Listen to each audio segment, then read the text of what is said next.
not. So I can guarantee you by the end of the Farrell Cup, what you will learn in this process, you cannot unlearn, and you'll never see the world the same way again. It's like having superpower. Seriously. So what we're going to cover off tonight is last year with a lot of the applications, we had a lot of solutions looking for a problem submitted. Right? So to make your bid as competitive as possible, we wanted to sort of give a couple of the really key considerations we just wanted you to think about. We don't expect you to have all of this complete by the time you put your application in next week, but there are a couple of really critical things that you need to actually articulate to the assessors that you understand about the problem you're solving, that your solution is providing to that customer segment. And so we'll touch on some of that tonight. So there are some things here tonight that I'm going to show you. If you can get it done by next week, awesome, which is particularly around validating your idea and actually getting out and testing your idea in front of your customers.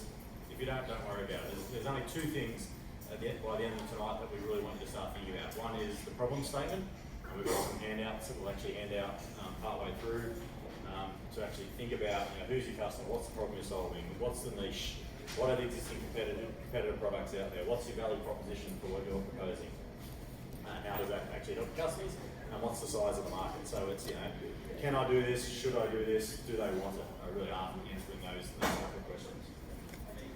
And then the other one's also the key assumptions. So at the moment, you've probably got an idea. Might be for an app, might be for a product, and there'll be a whole stack of assumptions attached to that. So you're guessing that people will be willing to pay $5 million for your business idea, or people will be willing to download your app, or people will be willing to buy your product. Right? There's probably a whole set of assumptions. And as you go through the Peter Farrell Cup process, we'll teach you some skills and some ways to actually go through and turn all those assumptions into facts.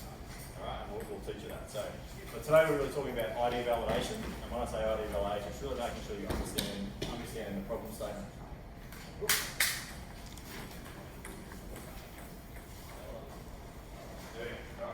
You already know who I am. So why don't we go through and start off with a story first of all about someone who built an amazing product, and they built it right. It was an amazing piece of engineering, but the question was, did they build the right product? I'll tell you that story. Some of you might be too young to even know what that product is, but we'll see how we go. I want to touch on the number one reason why startups fail. And you guys will be doing a little bit of work here, so I'm going to have to throw the question out and we'll see if people can guess what that is. And then we're going to go through a process of how to test your ideas and get your idea ready for application. So of these, as part of this PFC process, you'll go through all of these steps, but for your application next week, the most important ones are step 1 and step 2. Right? Make sure you understand and can articulate the problem that you're solving with your idea, and also make sure you can articulate where those assumptions are, and what you want to test and what you want to get out of the PFC. There's two ones. If you've got time to do step 3 in a very basic way before next week, that would be amazing. And then we'll get stuck into some examples. Alright, so this is a guy called Jeff Hawkins. Now Jeff is actually more famously known these days for his work in neuroscience, but he was involved in a tech company. And first of all, some of you may not be old enough to know what it is. So this is called the GridPad. So this was the predecessor to the iPad. Right? So this was the first handheld computer. Right? And Jeff and his team in a company called Palm actually developed this product.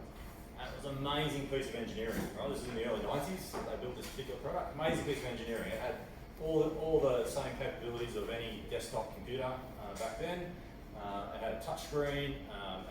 Amazing, packed into this tiny little space, and just the engineering and the electronics alone was amazing. And so they could not have built, in terms of what this product was meant to do, they couldn't have built it any better. The problem was, no one bought it, right? It was a complete flop as a product, because it was big, it was clunky, sure it was handheld, but you had to weigh a ton, people had to carry it around with them. So what they did is they built it right, but they actually didn't build the right product, because the customer didn't actually want that particular solution. It didn't actually provide a solution for what customers were trying to do. So he was a bit frustrated by this, and they sat around amongst their team and sort of brainstormed about what to do next. And they truly believed that people wanted handheld computers. Right? So this is a predecessor to the iPad, and there's probably a room full of smartphones these days. They truly believed that people actually wanted to hold a computer in their hand. But they weren't really, they were a bit burnt by this process. So in order to test his idea, what they decided was one of the key assumptions. So they said, the problem is people wanted to carry a handheld computer around.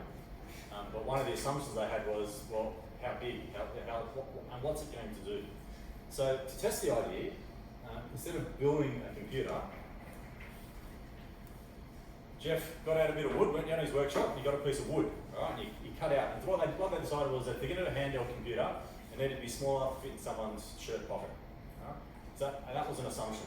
So what they did is he went and got a piece of wood, and he actually stuck it in his pocket. And everywhere he went, he talked to people, and they say, we've got this meeting next week. He'd pull out this fake bit of wood, and he'd pretend to write on it, or pretend to type on it. And he did this for months before they even built a single product. And what he found was that every day as he did this, he had this little piece of wood in his pocket, and then people were looking at him like it was crazy, but he'd get it out, and someone would go, oh, look, can we have a meeting next week? And he'd pull it out, and he'd pretend to do a booking on his computer. What he found was in the grid pad, it did everything. You could access documents, you could do spreadsheets, you could do all sorts of great stuff with databases. But what I actually found was this thing in his pocket, he only used it for 3 things. Right? And this was just, he did this all himself, literally probably 20-cent piece of wood. He actually did little bits of paper, like this is from a museum, so this is the actual thing. He actually got little bits of paper and he stuck like a fake screen on the front of it. And what he found, all he used it for was keep his contacts, so put something, people would hand him a business card, so that was annoying, so he'd actually just put the contact details inside this thing. He'd use it to make appointments and he'd use it as a to-do list. And that was the only 3 functions. Everything else, he never really found a reason for his handheld computer. And so what he ended up building was this, which is the Palm Pilot. Some of you may not be old enough to remember this, but this is the predecessor to the iPhone. Right? So, and this is one of the top selling devices in the world when it came out. And that's all it did. You could do a to-do list, you could get your contacts on it, and you could make appointments. And it was super successful because it was solving a problem for the customer. Alright, so they were both the idea was to provide people with a handheld computer, right? So the grid pad, the predecessor to this, still was that idea. The problem was it didn't solve a problem for your customer. So when you're thinking about your particular idea, and this is one thing across this whole Farrell Cup, the one thing you'll hear me say over and over again, what is the problem you are solving and for whom? Alright? So now, there's lots of stats floating around. I don't know if this is the actual one. This is from a source that 70% of startups fail. I think if you're doing hardware, it's like 95% of startups fail if you're doing a hardware startup. But let's just run with this at the moment because I have a reference and I can back it up and it's defensible. What's the #1 reason that you think let's try the top 5. Top 5 reasons startups fail. Just throw an idea out there. They don't know how much it would actually cost to produce a product. Yep, costs, yep. Or finance or running out of money. Maybe they don't go further or like they're not innovative. Yep, okay, so it's not innovative in the market. Yep. Sometimes we ahead of its time. Ahead of its time, yep. Tell that Henry Ford, yep. Ego or ambitious too much. Over ambitious, yep. Not enough research in terms of actually talking what to do. I'm talking customers, yeah. Yeah, something like that. Founders are not aware about the environment they are in. Yeah. So I don't think we've got top 3 yet. What else? Nobody bought it. Nobody bought it. All right. So number one reason for startups. Well, this is based on a research of about 1,000 startups.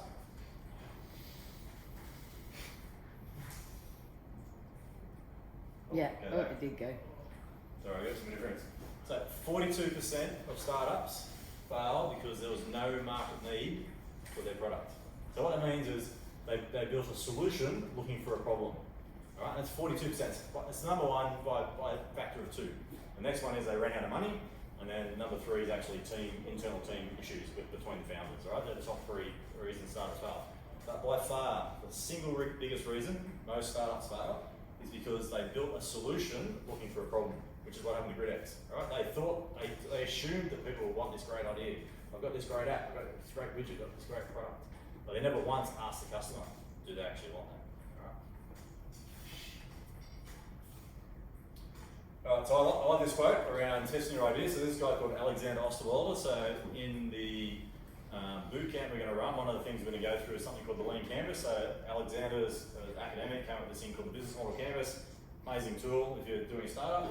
So customers are your judge, jury, and executioner of your value proposition, and they'll be merciless if you don't find fit. Right? So if you don't provide something that actually solves a problem for someone, I don't care whether you're doing, so the area I specialise in is around social enterprises, so businesses that solve environmental and social issues, right?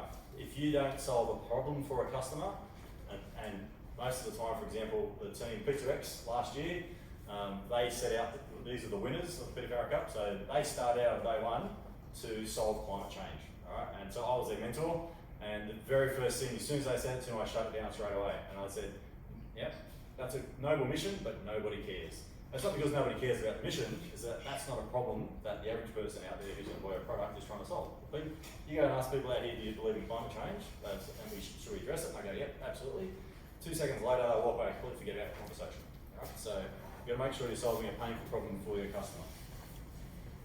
So let's run into a bit of a pre-launch checklist for your applications going in next week. Right, so we mentioned as you go across the Peter Farrell Cup, you'll actually go through all these steps, and actually you'll go through these steps and then back to one and back to steps 2, and you'll step around. First thing we need to do is make sure we define the problem, which is what we're going to focus on tonight. Next one is identify your key assumptions. So we refer to these as what we call leap of faith assumptions. So these are the things that must be true for your idea to succeed. And then we go into actually conducting experiments. And I'll give you some examples there. Don't worry about step 3 for next week. If you can, great. If not, don't too stress about it. Some of you actually may already have your have like a MVP, minimum viable product, that you're going to go and test with someone. So one thing about problems, again, this is one of my favourite quotes when it comes to problems. All right, if you think about when people are buying a product or a service, all right, so now in the case of a drill, right, they don't actually want the drill bit. What they want is actually the hole in the wall. If you talk about air conditioning, so yeah, I know the air conditioning is shut off this end. So when we actually come into a building, as a user of the building, I actually don't want an air conditioner. I want comfortable air conditions, right? So you need to make sure you understand the context of the problem that you're solving. What we're going to do today is actually go through a problem statement. So the problem statement is the guts of your business, right? If for any business solution, doesn't matter what it is you're trying to achieve with your product or service, the problem is at the centre of everything. It's how you communicate it to your customers, it's how you decide to prioritise different features and elements of what you're going to build, particularly in the early days, because you won't be able to build everything on day one. The product problem statement, which there's a handout we'll get you to do tonight, it helps you identify all the various features and elements that you need to think about, and everything is testable. Alright, and you'll hear us talking about that all the time. Everything that you probably have thought of or idea at the moment is an assumption until proven otherwise. And when you work with your mentors through the PFC process, they will constantly challenge you on when you say, oh, customers, you love this, they'll constantly say, show me the evidence. How do you know that is true? Right? Because everything's an assumption until proven otherwise. So who was here for the information night? Make sure I don't repeat the same jokes. Alright, so, every problem is contextual. So those who are the other night, you've got to be quiet because I like using this example. A problem occurs at a particular time, at a particular place, people doing a certain thing. So one of the businesses that we were working with recently, a new startup, is in the home renovation market. And they originally designed this app that you could do on the go and while you're out going to shops and those sorts of things. But when we actually sat down and talked to customers, the particular time and place that their target audience, so these were typically mothers who were making decisions around the home renovation, they usually had a long day, and the only time they could get down and sit on an online application was after they'd fed the kids, got them to bed, and they were having a glass of red, recovering from dealing with kids, and so they were in that sort of frame of mind. And the product they had actually was designed for a completely different application, so they couldn't understand why people would get used to it. So let's take this glass as an example. So what could I use this glass for? Holding liquids. Holding liquid, yeah. All right, you start with the obvious one. What else? Yep. Oh, you were here. Yeah, catching spiders, good. Maybe create suction. Yeah, you could do suction, yeah. Put some hot air in it and stuck it on a cold surface, yeah. You get compression, yeah. What else? Come on, thinking caps on. Magnifying light, or you could use it for splitting the light, so you want to create a rainbow, so you could use it as a kid's toy. Yeah, what else? Draw a circle, maybe. Draw a circle, great. What else? Growing plants. Growing plants. Alright, holding pens, paperweight. Alright, so that's what, this is your idea at the moment, this is your solution. Alright, this is your idea, it doesn't matter where it's at. So how I frame that to an end user is completely different depending on the context of the problem. So if you have a spider infestation problem, have I got the product for you? It's see-through, so you can actually put it over top, make sure you actually caught the spider. It's impervious to fangs, so if they're venomous species, that's completely fine. Catches spiders up to 3 inches in diameter, and it's great fun for the kids to go around and catch spiders. Right? So therefore, how I frame this solution for your problem depends on the context. If you have a drinking problem, probably badly worded, if you need to contain liquid, have I got the product for you? It's made of glass, it's impervious to moisture, you can actually see your drink in there, you can drop ice in it, it makes great decoration.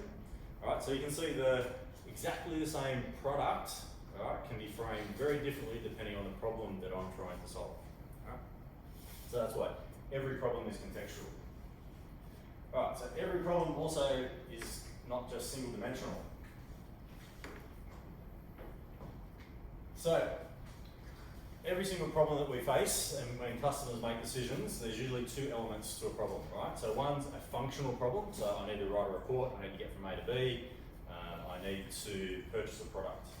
But there's also, this is Johnny at the top here, but the real Johnny that you're actually talking to as your customer base is this guy, all right? Because there is an emotional layer to every problem that people are trying to solve. And the reason for that is that's how we've evolved, right? If you go back thousands of years, back in evolution days, and then Johnny the caveman was out in the plains hunting and gathering. When there was a physical threat to your well-being, so like saber-toothed tiger appears out of nowhere, and then all of a sudden your brain starts producing adrenaline and cortisol. If you did not react immediately and run away, you became food for something with really big teeth. Right? Now repeat that process over thousands of years. That's an emotional reaction. Right? Our brains have evolved to respond to emotional signals as a survival mechanism. Right? So when you see people buying stupid things like a knife on daytime online that cuts through a leather shoe, right? But that product's still available now. When people buy stupid stuff, it's because they're responding to an emotional decision to actually purchase a product. Which of these two do you think actually makes people make a decision on buying your product or service? The functional reason or the emotional reason? All right.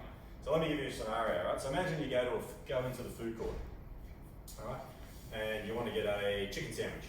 All right. So you head off over in this building over here, and you've got a whole lot of shops, and there's 2 shops that sell chicken sandwiches. So one's called Chicken Sandwiches Are Us, and we make chicken sandwiches. All right. And there's all this noise and great smells, and you're really, really hungry. And you look at the menus, and effectively they're exactly the same price, they've got exactly the same product, and as far as you know, they both use that really delicious aioli that you really, really like. On the left-hand side, so at We Make Chicken Sandwiches, there's 10 people, there's a buzz of activity, there's 10 people standing in line, a few people waiting to actually collect their orders. And at Chicken Sandwiches Are Us, there's not a single customer. The place is completely deserted. Right? Which line would you choose? Now, you see this happen in food courts all the time, all right? And now what will be happening in your brain, that most people, about 80% of people will go to the line with the most people because there'll be some sort of red flag going off in their brain, which is this tribe, it's safer with the tribe type, which is a behavioural thing that's been ingrained in us through evolution, that people on the left must know something that I don't. Therefore, it's safer for me to go onto this group, even though there's 10 people in line, because there's no one buying from there. There must be something going on over there, right? So you get this alarm bell going. Now, when you're out in shopping centres, you have a look around food courts, right? You always find there's this one poor shop that no one's buying from. The place is packed, and there's this poor tenant standing there looking really bored, and no one buying a single thing off them, right? What they should do is just pay 5 people to stand in line, right? And then they'll triple their business hours. Alright, so when you think about your problem, we're about to do an exercise at the moment to do with milkshakes. Every problem has a functional problem and an emotional problem. So when you think about your application next week, I want you to sort of think about that if you're done. Cool. Now we're about to watch this video. So this is the late Clay Christensen, only passed away about a month ago. Amazing guy at, I think it was Harvard. So he came up with this concept of jobs to be done. And so this concept was based on that people hire a product or a service to do a particular job. So I want to do an exercise now before we watch this video. I want to talk about what's the problem that's solving for people buying a milkshake. So why would someone buy a milkshake? And then we're going to watch this video, and then I'm going to ask you the same question again. So let's start off with, just throw it out, what's the functional problem that I'm trying to solve by buying a milkshake? Hungry? Yeah, I'm hungry. What else? Too hot? Yeah, I want to cool down, so I'm hot.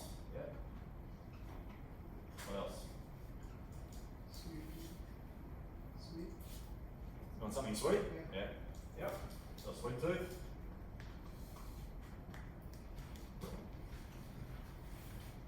They could be like sad or stressed or something like that, so they want comfort food. Yeah, comfort food. Yeah. So that's it's also that's merging into the emotional, but yeah. Dieting. Yep. So if you're having like a shake substitute. You read that now. Yep. Effortless consumption. Effortless consumption. Effortless consumption. Yep. I'm a lazy eater. Is that what you mean? Lazy eater. Okay. That's on my daughter. Yep. They want a reward. Reward. Yep. Okay. What might be some of the emotional drivers behind buying a milkshake? If you're depressed, you want something good. Yeah, so it's probably this one, comfort food. So probably move that down to the emotional. Healthy replacement for sodas. Yep. So it feels less bad than a milkshake compared to a soda. Yep. Feels better. Yep. Peer pressure. Peer pressure. Yep.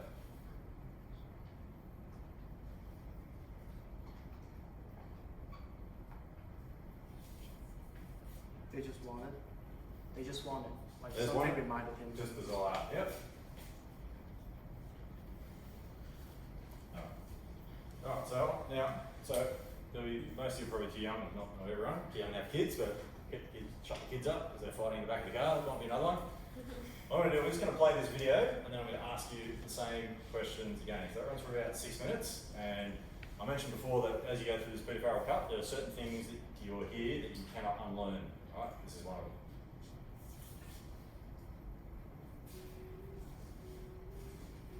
To give you an illustration of how we develop this in a deeper way, McDonald's approached us. And McDonald's is a very sophisticated marketing company. And they have data up the kazoo. And they decided that they needed to innovate in their milkshake product line so that more people will buy milkshakes. And they had data that allowed them to draw a quintessential customer of milkshake customers. And they then would identify this profile of a milkshake customer. It turns out I fit that profile very well. They would then invite people who hit the profile into conference rooms and they'd ask them questions, trying to understand how could we improve the milkshakes so you'll buy more of them. And they'd get very clear feedback. They would then improve the milkshake on those dimensions of performance, and it had no impact on sales or profits whatsoever. So we invited ourselves, and they agreed, that we could try to approach it in a very different way. And that is, there's a job out there somewhere that arises in people's life on occasion that causes them to need to buy a milkshake. And we need to understand what the job is that causes people to buy a milkshake. And so one of our colleagues stood in a McDonald's restaurant for 18 hours one day and just took very careful notes on what time did he buy the milkshake, what was he wearing, was he alone or with other people, did he buy other food with it or just the milkshake, and did he eat it in the restaurant or did he go off in the car and take off. It turned out that about half of the milkshakes were sold before 8:30 in the morning. It was the only thing they bought. They were always alone, and they always got in the car and drove off with it. So we came the next morning and confronted and positioned ourselves outside the restaurant so that we could confront these people as they were emerging with their milkshake. And in language that they could better understand, we asked them, "Excuse me, you're creating real trouble for me because Can you explain what job arose in your life that caused you to come here at 6:30 in the morning to hire a milkshake to get this? What's the job to be done here? As they would struggle to answer why they came at 6:30.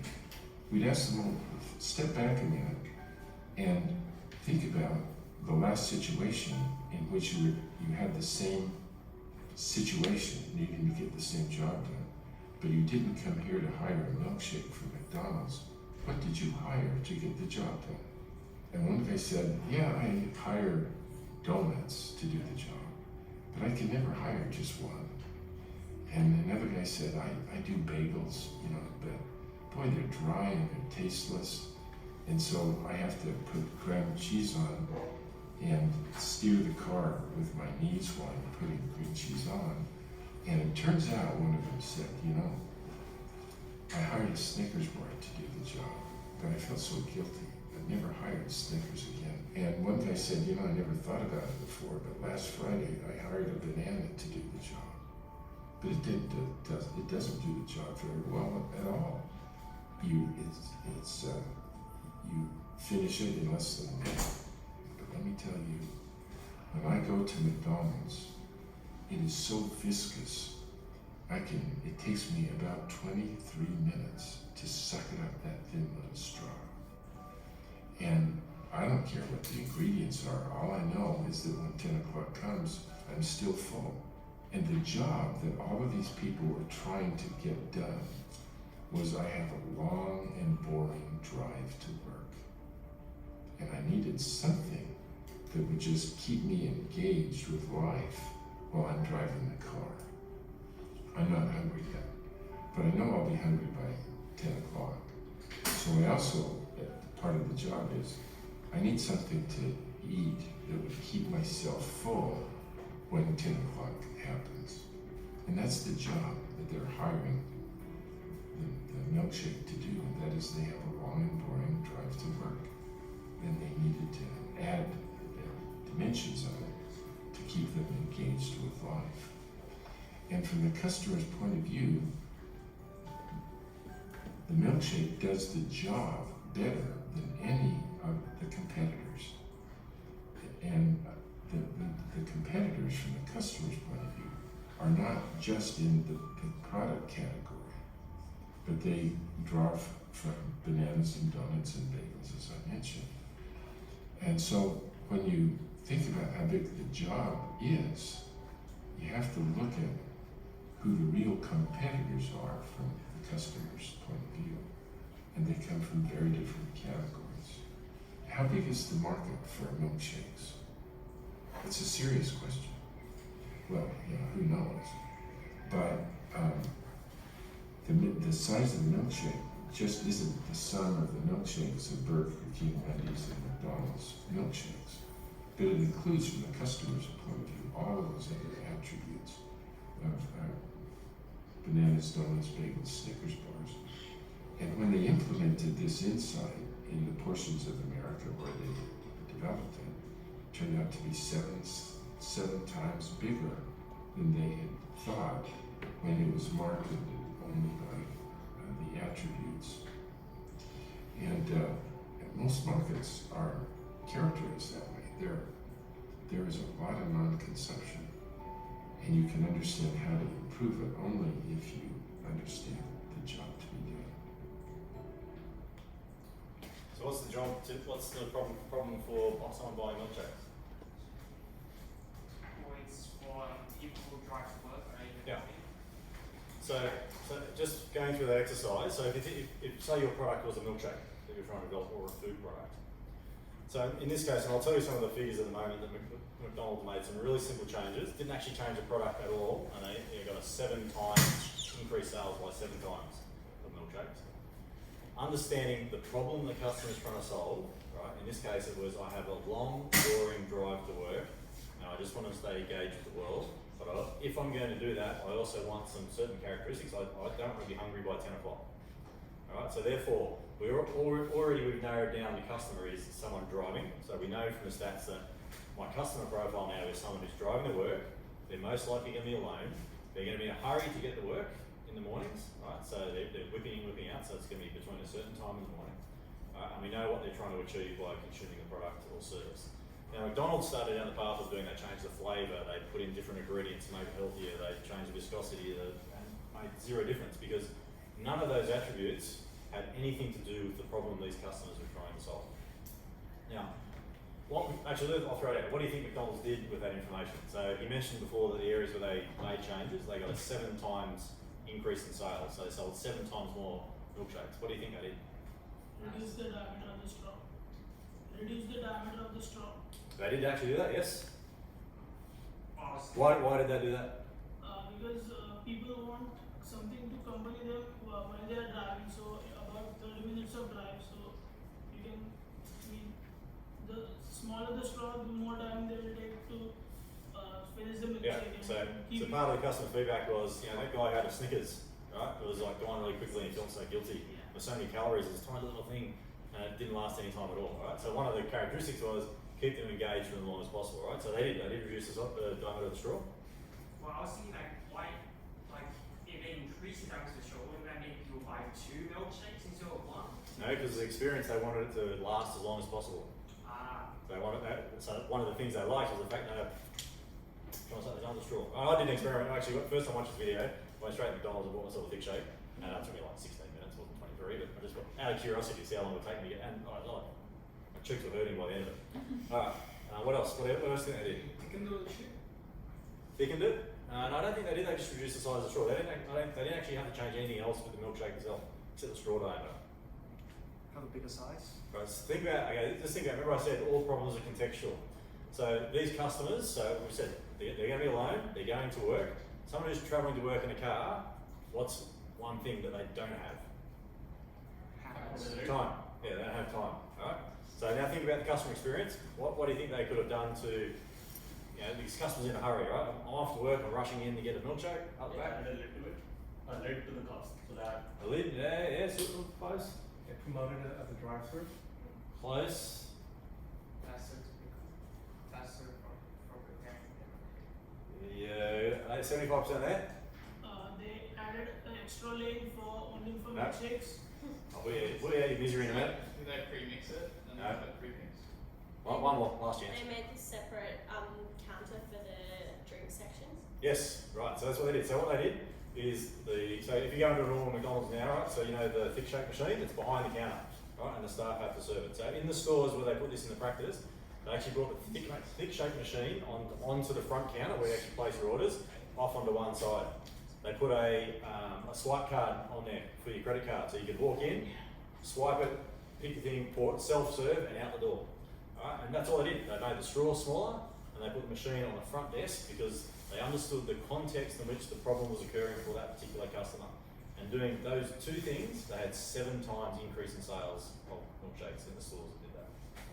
Alright, so that's why understanding the problem is so important to your product or service, because it's how they marketed that to their customers. They would have sent out probably radio ads and things, because if someone's in a car, or who you're going to market to them, you're probably going to put it on radio, because that's what they're listening to on the way to work. Swinging McDonald's at Hunters Hill, with it, try out our new self-serve, you'll be in and out in 60 seconds with your favourite milkshake. Alright, they probably would have done marketing like that.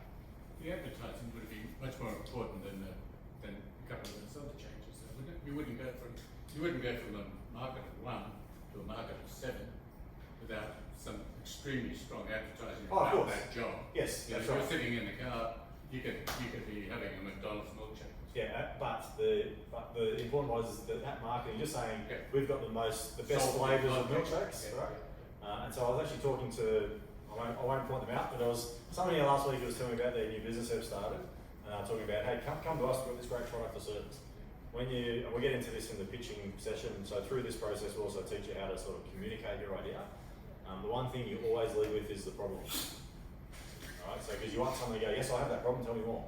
Alright, so if you've got the problem wrong, so McDonald's thought the problem was the flavours or the ingredients, so we've just taken 100 calories out of our new milkshake, and like the driver's out there, shit, you get something, right? You swing in and get your milkshake in, you can get it in and out in under 60 seconds, and it'll keep you busy for the next 30 minutes. If they had the messaging like that, then it's hitting right on the pain point for that customer segment. Right? So understanding your problems is really, really important. So, where's Sophie? Can we get those handouts put on the tables? So one of the exercises, now if you've got to go after the presentation, that's fine, but you make sure you take one of these with you because this will be informative for your application next week. And I'll actually show you how this maps into the application process next week. So this is a problem statement that we use, which is basically a fill in the blank. Right? And each of these characteristics you can see on the problem statement, and we'll do this exercise in a moment for McDonald's milkshakes. So each of these items within the problem statement are testable. Right? These are all assumptions. So who's my target audience? What's the problem they're solving? How often do they have this problem? What's the key activity they're performing at the time? What are they trying to achieve from that goal? Right? And narrowing it down to a niche. So who has the biggest pain point? Right? So the main problem they face is, right, this is their primary problem, which leads to the emotional drivers. So this is the emotional drivers in here. Today their best option is competitive product substitutes, but of course, what do they complain about? So think about the bananas. They just go too quickly. It didn't last very long. The Snickers, I felt really guilty. Bagels, I've got to drive the car steering with my knees as I put cream cheese on the bagel. Donuts, I can't just stop at one and then I feel really bad. Right? So these are all the worst outcomes for the customer. Today the best option is to also substitutes and with key trends. So these are your market forces. Right? So these are all the sorts of things you need to articulate in your application next week. You don't copy this verbatim into your application, but these are the topics we want you to think about. If only there was a way, your value proposition, how does your particular idea solve this problem better than anything else out there in the market? What's the impact on the customer? How does that change their life? How does that make them feel? They feel really good because they're engaged with life. And what's the size of the market? So if we were to do this exercise for the milkshake example we just did, so for people who drive cars to work, which is our target audience, it's a constant challenge to keep engaged because they've got a really boring drive to work every day. So the time period, so they have this problem every single day. These people drive to work in order to actually just get there on time. This is especially true if you're in an area that has, say you're looking at locations, doesn't have good access to public transport, and the average travel time more than 30 minutes. So you can actually niche down your customer segment. The main problem they face is they have a long, boring drive to work, which makes them disengaged with life and they get to work cranky because they're stuck in traffic for half an hour. Today the best option is to use Snickers, bananas, bagels, donuts, but of course these ones make them feel guilty because they're high in calories or they don't last long enough or they don't actually do the job. With the key trend, so with population growing in, say you're targeting Sydney, with population growth in Sydney, urban congestion is only getting worse, so therefore the size of this market is going to continue to grow. If only there was a way to have a delicious meal that kept me full all the way till 10 o'clock, but also took half an hour to consume. Then customers could enjoy their drive, listen to the radio and be constantly engaged and get to work feeling happy with emotions. With 2 million cars on the road in the Sydney area, there's a huge impact, there's a huge market we can serve. Alright, so that's your problem statement. Each one of those elements are key things you need to think about your business or your idea. Right? And every single one of these is testable. So you can then, I'll talk about testing in a minute, you can go away and actually, about all this will be assumptions at the moment, you can actually go out and test those. So any questions on that? You guys will do this at the end, but I'm just going through the elements. Alright, so the next step, once you've actually written your problem statement, I mentioned before that pretty much everything you're probably thinking at the moment is an assumption until proven otherwise. And your mentors should challenge you every time you say, we think this, they will say, well, show me the evidence to prove that. Right? And they'll want to see that you actually then back that up with evidence. So the main assumptions we want to focus on are things that we call leap of faith assumptions, right? So these are the riskiest assumptions to do with your product or idea, right? So these are the things that must be true in order for your business to succeed. Right? And we categorise those into 3 types of assumptions. So we have our value hypothesis, right? So do they actually want this? Remember those 42% of startups that failed? They didn't have a good answer for this question, right? Do they want this? Do the customers actually want to buy the product or service? The feasibility hypothesis, can we do this? Right, so someone mentioned something was ahead of their time. So if you believe that customers want to fly to Mars, maybe we're not in, at least Elon Musk, maybe we're not in the can we do this category for feasibility. And then there's the viability hypothesis. So should we do this? So if we look at like the competitive landscape, if there's a gazillion companies in there doing exactly the same thing with great products that people don't really complain about, is that really the space you want to play in? Right, so think about those 3 categories for your assumptions. So if we look at, say, Airbnb as an example, and I'll go through some more of these. One of their leap of faith assumption was that people would actually be willing to rent a room from a stranger, exactly like a hotel. And that was a big leap of faith when Airbnb launched. And I'll tell you how they actually validated that in a moment. So any questions on any of those? Right. So once you've identified all your key assumptions, not all assumptions are made equal in terms of levels of importance. So what we do is you need to actually go through and prioritise them. Right? So what you want are ones in this top right hand corner. So we use this matrix. So we talk about how important is that assumption in terms of how critical is it to your business or your idea, and how much evidence do I have. So at this end, I've got zero evidence to support my assumption. I just think people want to go to Mars, right? Because I think it's a cool idea and I want to shoot a car off into space and send it around the sun. Right? So at this end, I'm down this end. Is it really important? If I'm going to build a spaceship to send people to Mars, it's super expensive, so it's probably in that top right hand corner. I want to validate that.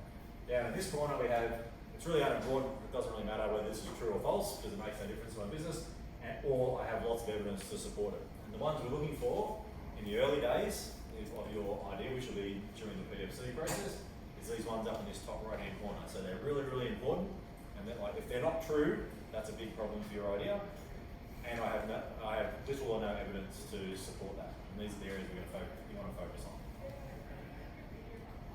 Right, so this is another one of my favourite quotes about Steve Blake's. Right, there are no facts inside the building, only opinions. Right? So throughout the PFC process, now if you can do some of this before next week, awesome. Right? You can go and actually test your idea outside you, would be a good idea. But if you can't, don't stress it. But just make sure you think about that problem statement and what assumptions underpin it. So what this means is the only way to actually validate your idea is actually go and talk to customers. So in the case of milkshakes, the team from Clay Christensen's group went actually ask customers, what's the problem you're trying to solve? You know, what are you using as substitutes? And went out and talked to them. And across the PFC, we'll actually teach you how to do this. But third step is to design an experiment and turn that assumption into a fact. So whether it's true or false. I'll go through some reasonably well-known startups about some of their leap of faith assumptions, how to do that. So some of the things you want to do the cheapest and fastest experiments possible to get the most amount of information. You want to, as you go through time, start to increase the amount of evidence strength over time. So the first thing you might want to do is just ask, hey, would you buy this product? That's a pretty low cost test. But over time, you might say, okay, would you pre-order my product for me? Is the next level of evidence. So someone saying yes, they would buy your product versus them getting a credit card out are two very different propositions. Right? And the second one has a much higher evidence threshold of getting someone to actually pay for your product before you even produce it. So that's what Kickstarter is based on. Always pick your experiments to give you the most amount of evidence for the least amount of effort. And the whole purpose of doing these tests and these experiments is to reduce uncertainty. So if there's anything that you think you're assuming or you're guessing or you just don't know, then you need to design an experiment. Right? You don't need to do this by next week, to be clear, but across the whole PFC process, you will have plenty of opportunities to do this. Right? So the guys who won the PFC last year, P2X, so they came up with it's basically a fuel cell that converted wastewater into hydrogen and high-value chemicals. Quite a complicated thing. And going through the process, they identified their customer segment was breweries. So they actually just went out and spoke to breweries about their idea. Said, well, here's our idea, what do you think? And they actually got a letter of support from TUIs to say, we love this idea, we want to explore it further. Right? So literally, they just set up a meeting and went out and had a meeting and said, look, this is what it does, and that works, and you got that live customer feedback. Right, so there's a whole lot of type of experiments, and we'll actually go through this. I'm not going to go through this now, all the way from really low cost things like my favourite one, if you're doing business to business, and I use this one all the time, the types of work that we do, is a letter of intent. So if you're developing a business to business type product, this is before we build anything. We don't have any manufacturing, we don't have any product built. It's literally an idea. We put together a brochure that describes what the product is. We go and see what we think is the key decision maker within a business.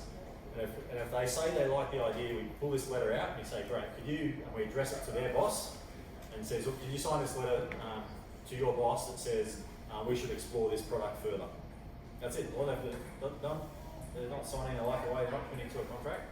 Literally says, it literally makes them put their own personal reputation on the line to say, yes, I'm going to take this to my boss. Now, if they say no to something so simple, right, that's a big red flag to your idea. So they might, there's oftentimes what you'll find is customers will say, yeah, love your idea, just to get rid of it. Right, I think you're trying to sell them something, right? So someone's saying they love your idea, it's a letter. So one piece, it's 10 cents to print, takes about 5 minutes to write, right? But it gives you really, really solid data. All the way through to these, long time, high evidence rate things like crowdfunding campaigns on Kickstarter. All right, if you run a crowdfunding campaign and people sign up and pledge to support your product or service, that's a pretty good evidence base that you're on a winning product or service. And there's everything in between. So one of the ones we'll do on the bootcamp is like doing a simple landing page, but I'll give you some examples now about some of these ones that organisations did. Who's heard of Zappos? Yeah, one? So Zappos sells shoes online, right? And they're known for their company culture as having the world's best customer service is their whole process. Now, when Zappos started, no one sold shoes online. And everyone thought it was crazy. Like, you have to try them online. Why would anyone buy shoes online? So the founder, the loafer, so their leap of faith experiment, their leap of faith assumption, the critical assumption they had to test was people would buy shoes online. That's what they believed. Right? They had no evidence proof. So what Nick did, so he was the founder of Zappos, so he set up a website. So in his apartment building, there was a shoe store downstairs in like a little retail area. He went down to the shop and he took photos of all the shoes on the shelves down in the store downstairs. And then he set up a website and said for sale, shoes online, right? And got people to click. And if someone actually bought a pair of shoes, he'd run down to the store downstairs, he'd buy those shoes, put them in a box, and then ship them off to a person, right? So all he did was literally spend a couple $100 building a basic website. Didn't have any product, didn't have any inventory. He literally just had an apartment that was community located above a shoe store to prove that his idea would work, right? It's now, I don't know how many billions of dollars Zappos is worth these days, but it's like one of the biggest, one of those unicorn startups. And they just sell shoes. Right? But it all started from that one simple validation experiment. All right, Airbnb. So I mentioned before that the biggest risk for Airbnb was that actually people would be willing to rent a room for a night from strangers, just like they would for a hotel. So the way the founders set up, they mocked up, this is the actual website they mocked up back then, because they were coders so they could deal with it. And they just set up mattresses on the floor in their room. There's a big conference on in town, everyone probably knows the urban myth around this. But they basically threw some mattresses on their floor and they got 3 customers doing that as a way of validating it. Right? All the rest of the places on their website were all fake. Right? They just had booked, like as in like booked out. So it created this perception, and the only 3 they had available were their places. But they wanted this check because there was this big conference on, where all the hotels were fully booked, and they had this idea, but they didn't know whether it would fly or not. So they did something really smart. So hopefully with your ideas, you're starting thinking now, well, how could I do something really simple to test my idea? So this is one of my projects. So this is a project we did where we're trying to use behavioural science to get people to make their homes more sustainable during renovations. I mentioned that renovation project earlier. Right, so our leap of faith assumption was the pain points we're designing the entire product around. So in this case, the pain points related to people didn't understand their budgets, they didn't know the process of going through a renovation, and they had a lot of trouble finding trustworthy trades, right? So we had these core assumptions. So the way we actually tested it, we set up a Facebook group, and we sort of recruited people on it. It was like a Facebook group about renovations, and it was all a bit smoke and mirrors, but we put all these posts on there about how to do great renovations and tips and tricks. And then we created a little video. So this was our experiment.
then we just ran a series of Facebook ads and see if we actually get people to make an appointment to see a renovation planner. And then we rang up and went, oh, sorry, look, we're not quite ready to go yet, but can we put you on a waiting list?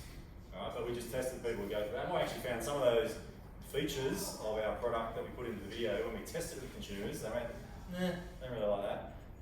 We then went through to another experiment after we then tested that. Yes, we were on point in terms of the pain points. We then through and then did a wireframing exercise. So before we even built any, because this is a whole supporting online platform, so we did some wireframes. We actually went out and put that in front of people and got them to pretend, like clickable wireframe, pretend they were using the app. And then we ended up building the actual business, right? That'll launch as a startup sometime this year. Right, so that took us a day to do, to make that little video, and it was just done using this little animation platform. The wireframe is a bit more involved, we had UX people and stuff involved, but as we ramped up from each of those experiments, we got more and more evidence to show that we're actually on the right track. Is there a question at the back? I was really know that I think they use an automated advertisement trace because like the I had the this is I think it's like an ad that lets you create like advertisements pretty easy. Yeah. This was animation. So this was before that. There are lots of services able to do that. We use one called Cartoon. What it is, you can get free. As part of this, there's a tip for your PFC. You can actually get a free sign up for that. I think for 30 days, which might get you just through the PFC. But yeah, there's lots of different things you can do that to mock stuff up. But the point is, this was the experiment. We had a leap of faith assumption that we needed to test, and the fastest, cheapest way for us to do that, we spent about $12 on Facebook ads to validate that, and we just wanted to see if we could actually get people to actually request an appointment, and we ran that little video, put that in front of customers. So it's a super cheap way to actually validate some of those key assumptions. So the other one is to pretend to be a user, Palm Pilot, right? You little block of wood, people might think you're a bit weird, walking around pretending to use your product, but actually use it yourself and actually see how you would actually use your product or service if it's a physical thing. So their leap of faith assumption was that people would want to use a handheld computer if it will fit in their shirt pocket. The secondary test was what they actually use it for, right? And that was a test of one person, it was just himself, 20-cent block of wood and a few paper printouts, and it turned out to be one of the best-selling products of all time. There's another one of my projects, it's a TV show. So we're producing a TV show around the home renovation market, so it builds on some of this other work around behavioural science. And we wanted to test whether we could build consumer demand for sustainable housing by producing a TV show. And we worked with a research organisation. This was a much bigger experiment where we produced a pilot episode, which I won't show you guys. Just search around about a rebuild on YouTube, you can find it. But in order to test that, we could actually produce a TV show, and then we used this to pitch Channel 9, and this TV show will go on Channel 9 early 2021. Right, so again, we produced a 30-minute pilot. We started off with a 16-second trailer, which is called a sizzle in the TV industry, as a way of actually testing this core assumption. Right, so now to your application. I couldn't get the arrow. Unfortunately, when I designed this and then I reverse engineered it to line up the application, the arrows cross over a bit. But nevertheless, so these are the key questions you're going to be asked in the. Has everyone looked at this yet? The online application. No. All right, so with four key questions you're going to be asked as part of the online application. So one is to describe the problem. All right, so hopefully I've talked about that enough tonight that you're in the right headspace to be able to do that. Next one is to how big and widespread is the problem. So this is your market size, which comes out of these two parts. So these are key market trends in your problem statements you've got there, as well as your market size, which will develop in your problem statement. This one is what's your startup idea. So this is to describe what it is, what's your product or service, which doesn't really fit into this problem statement, but you guys obviously should know what that is by now. And then the last one here is what's your unique value proposition, which comes out of these sections. So these are competitive products. So what are the competitors to your idea, which comes into this part, top part of your problem statement. And then what's your core value proposition? Why is your idea better than the competitors? Right? And make sure you articulate these things. Don't copy this, just don't cut and paste, because that'll look weird.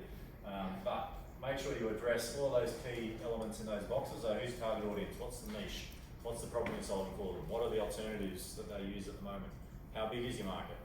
What's the key market trends that mean your idea is a good idea? Make sure you articulate all those aspects within your answers to each one of these, and then put your own flavour on it. Right? We want to see teams that have got a bit of culture as part of it, part of what your idea is and what do you stand for. So put your own flavour on it, but make sure you touch on these key areas.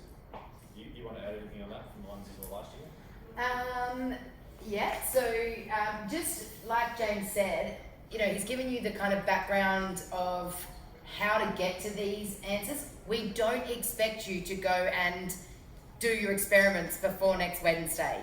We want you to just have thought through, you know, what those experiments might be, or what your market size, you know, how are you going to, what's your initial thoughts on the market size? If you've done, you know, a bit of Googling so you can find some key people and so forth, great, yeah? Some people will have a little bit more of an idea about their product or solution, but we need to be able to see that you can think through all of these things and that you have a bit of an idea about it in relation to your product. So please don't think that we expect you to be out over the weekend, you know, interviewing 1,000 people so that you then have, but we want to see that, you know, you've looked at how many people suffer from diabetes in Australia if you've got a, you know, testing kit, or we want to see, yeah, that kind of thing, that you've got a bit of an idea. So I would say as well that if you're only writing one line, unless you have been to our pitch training, you haven't written enough. Okay, so just, yes, if you can write it in one line at a very early stage, you probably need to be putting in more detail. Okay, but is this your last slide? Yeah, I think we're going to move on. Yes. Yep. Okay, so the MCIC team is here. We're open 10 until 5 every day. You can come in and see any of us. Quite a few of our crew are here tonight to help you. And if you are still without an idea but do have a team, we do have the design thinking workshop on Monday. You could sign up for that, and in 2 hours you literally could have the problem, your user, and your solution, and you would just need to do some research on your market. So we've got a lot of opportunities still for you if you're looking to enter. And just remember as well that only the team leader has to be UNSW, a current UNSW student or HDR. Okay, so the rest of your team could be family members, friends from other universities, and so forth. So what we're going to do now is give you a chance to work on these things. I've got a whole bunch of my team here, so if you want to come... Oh, they're waving, my team are waving at the back. We've got whiteboards so that you can jump on a whiteboard if you and your team want to run through anything with us. But this is your opportunity to really knuckle down your application and ask any questions that you might have. If you still don't have a team, one person has said they're happy for me to send their details around to everybody with their explanation sheet. So we've got these little sheets here so that people can kind of get a bit of an understanding of who you are and what skills you have.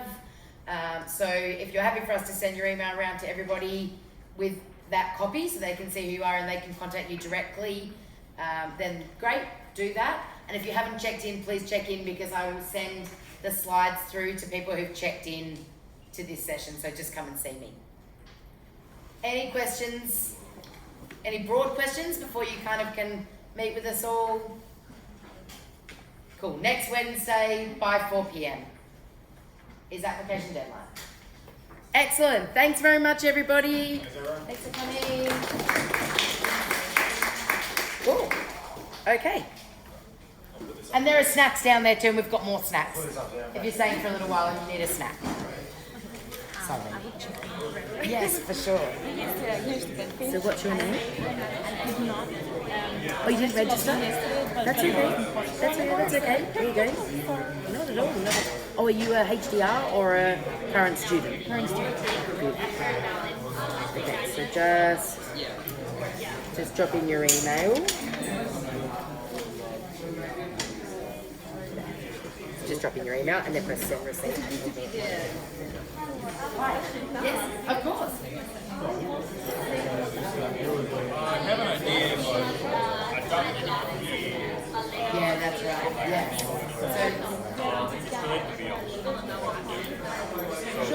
Sure. So we'll actually save your application, so you can actually just type things in. As long as you don't press submit, you can go back and edit things. But actually, I think that is the full. Let me just stop this so that